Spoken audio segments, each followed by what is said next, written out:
বিপুল ভোটে জিতবে তৃণমূল কংগ্রেস এবং তার জন্য যা যা করতে হবে সেই সংক্রান্ত বিষয়ে আজকে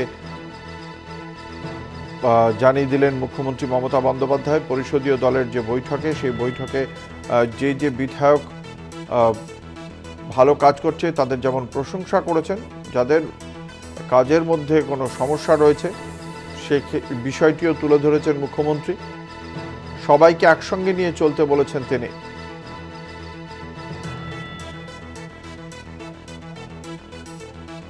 আমাদের সঙ্গে রয়েছেন আমাদের প্রতিনিধি দুর্গাদাস বন্দ্যোপাধ্যায়। দুর্গাদাস রয়েছেন বিধানসভায়, সরাসরি চলে যাব সেখানে।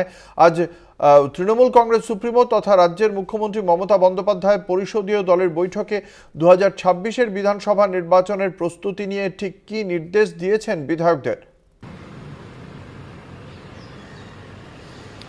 দেখো, তুমি জানো যে আজ থেকে রাজ্য বিধানসভায় এই যে বাজেট অধিবেশন শুরু হচ্ছে এবং বাজেট অধিবেশনের শুরুতেই যে বিষয়টা দেখা গেল যে আজকে পরিষদীয় দলের বৈঠক ছিল।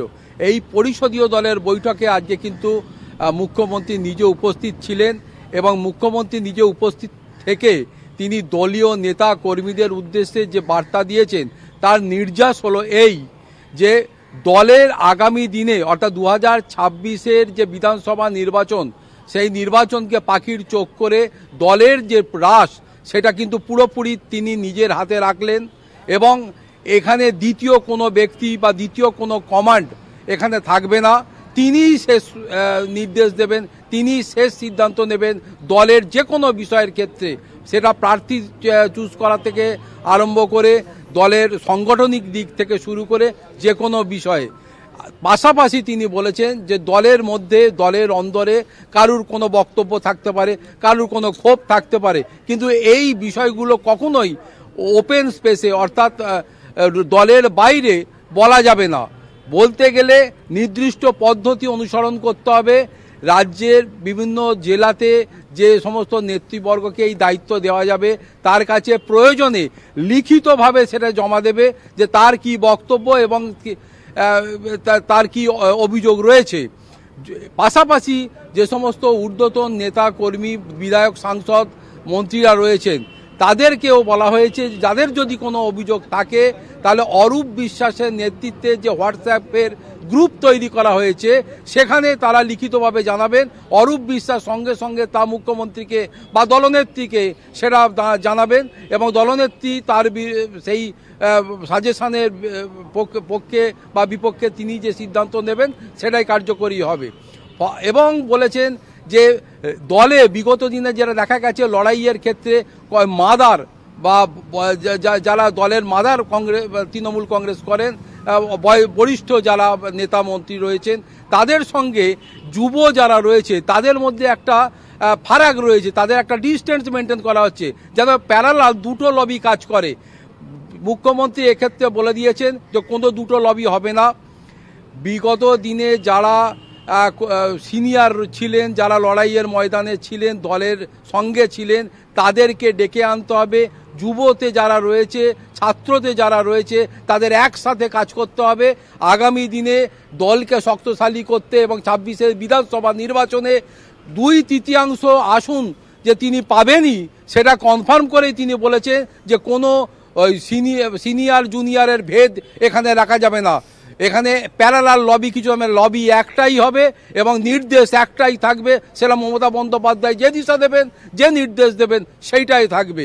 পাশাপাশি দলের মধ্যে এই যে মদন মিত্র থেকে শুরু করে উদয়ন গুহর মতো যে সমস্ত নেতারা প্রকাশ্যে বিভিন্ন ধরনের মন্তব্য করছেন, দলবিরুদ্ধে কথা বলছেন, তাদেরকে যথেষ্ট ভৎসনা করা হয় এবং মুখ্যমন্ত্রী উদয়ন গুহকে নির্দেশ দিয়েছেন যে বিগত দিনে যে যে কথাগুলো বলেছেন তার জন্য তিনি তার এলাকার প্রত্যেকটা মানুষের কাছে যাবেন এবং সেখানে গিয়ে মানুষের কাছে তিনি এই তার বিগত দিনের মন্তব্যের জন্য ক্ষমা চাইবেন। পাশাপাশি মদন মিত্র এবং উদয়ন গুহকে স্পষ্ট বার্তা দিয়েছেন মুখ্যমন্ত্রী তথা দলনেত্রী। তিনি বলেছেন যে বারে বারে বিভিন্ন ধরনের মন্তব্য করবে বা ভুল করবে তাকে কিন্তু সেই ভুলের ক্ষমা হবে না ইতিমধ্যেই মদন মিত্র তার মন্তব্যে বিগত দিনে যে মন্তব্য করেছেন তার মন্তব্যের জন্য তিনি ক্ষমা প্রার্থনা করেছেন লিখিতভাবে, কিন্তু তারপরেও কিন্তু মুখ্যমন্ত্রী যে ব্যাপারটাই যে পুরোপুরি খুশি এমনটা নয়।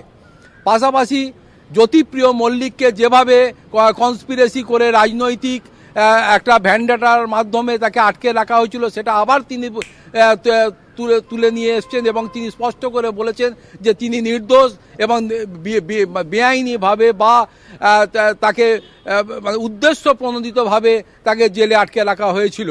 ফলে সব মিলিয়ে কিন্তু আগামী 2026-এ যে বিধানসভা নির্বাচন হতে চাইছে দলে দুর্গাদাস, আমরা দেখেছি সাম্প্রতিক অতীতে মাসখানেক আগেও মুখ্যমন্ত্রী মমতা বন্দ্যোপাধ্যায় একই রকম ভাবে তিনি যে শেষ কথা বলবেন সংগঠনে এবং প্রশাসনে, সেই কথাটা তিনি আগেও বার্তা দিয়েছিলেন দলের মধ্যে এবং দলের বাইরে, অর্থাৎ প্রশাসনিকভাবেও বার্তা দিয়েছিলেন এবং দলের মধ্যেও বার্তা দিয়েছিলেন। বারংবার এই বার্তাটা দেওয়ার প্রয়োজনটা রাজনৈতিক মহল কিভাবে দেখছে, কিভাবে ব্যাখ্যা করছে?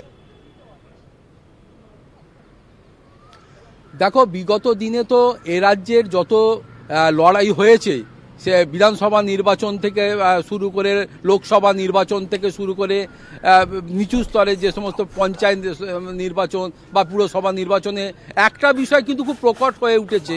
হ্যাঁ, দিনের শেষে তৃণমূল কংগ্রেস হয়তো আসন সংখ্যা বাড়িয়েছে, তারা ক্ষমতায় এসেছে, সরকার গড়েছে, এটা ঠিক, কিন্তু চোরা স্রোত অর্থাৎ এই যে যুব আর এই যে মাদার, এই যে লড়াই করতে গিয়ে দলের কিন্তু সাংগঠনিকভাবে যথেষ্ট ক্ষতিগ্রস্ত হয়েছে, এটা কিন্তু মুখ্যমন্ত্রী বুঝেছেন এবং বিগত দিনে তিনি দেখেছেন যে এই দুটো প্যারালাল লবির ফলে দল কি আদৌ শক্তিশালী হচ্ছে, দল কি যে পথে এগোতে চাইছে সেই পথে কি এগোচ্ছে, এইটা যখনই তিনি বুঝেছেন যে না এটা সঠিক পথ নয় এবং সেখানে প্যারালাল লবি হওয়ার মাধ্যমে একটা বিচ্ছেদ, একটা ডিভিশনের সৃষ্টি হচ্ছে দলের মধ্যে, তিনি কিন্তু যেহেতু লড়াই সংগ্রামের মধ্যে দিয়ে তৃণমূল কংগ্রেসটাকে তৈরি করেছেন, তাই তিনি প্যারালাল লবি আর তিনি করতে দেবেন না, এটা আজকে স্পষ্ট করে বলে দিয়েছেন। এবং এই প্যারালাল লবি যারা করতে চাইবেন বা ভাবনা চিন্তা করবেন তাদেরকে প্রয়োজনে তিনি দল থেকে যে এক্সপেল করতে পারেন সেটাও কিন্তু তিনি স্পষ্ট করে বুঝিয়ে দিয়েছেন। অতএব দল আগে যেভাবে গঠনের সময় তার নেতৃত্বে চলেছে সেইভাবেই আগামী দিনে তার নেতৃত্বেই তিনি এই দল চলবে, এটা কিন্তু স্পষ্ট করে বুঝিয়ে দিয়েছেন। ধন্যবাদ। আমাদের সঙ্গে ছিলেন আমাদের প্রতিনিধি দুর্গাদাস বন্দ্যোপাধ্যায়।